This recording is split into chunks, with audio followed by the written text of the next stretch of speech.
I'm going to show you how to create an I-cord bind off along the already finished garter stitch edge of a piece of knitting. So this is a bit of garter stitch that has already been worked. We're going to be picking up along what we call the bar of the garter stitch edge, which is just this horizontal bit of yarn that forms in between all of the ridges of the garter stitch. So it's right there along the edge. You can see it there.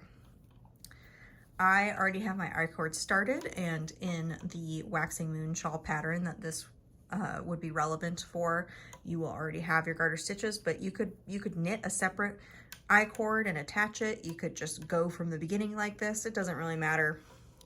So I have my existing I-cord here, and when we work I-cord, we're always sliding stitches from the right hand needle to the left hand needle.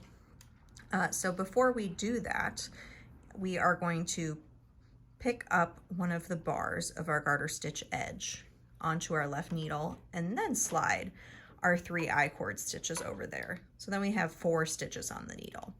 And then just work the I-cord bind off as normal. So you will knit 2 stitches and then knit these 2 together through the back loop.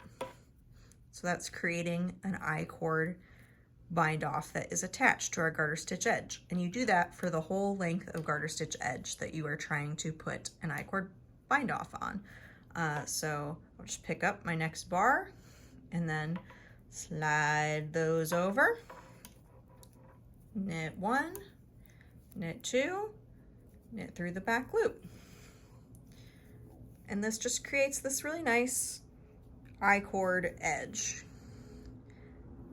It will be a tighter edge if you don't cast on any stitches in between. I use the tighter edge on purpose in the Waxing Moon Shawl that this video is for, but if you were wanting to do this on an existing project of yours, you might want to just like cast on with backwards loop occasionally instead of picking up the next garter one, probably every 2. So do 2 garter bars and then cast on using backwards loop to work your I-cord, and that will give you a stretchier one.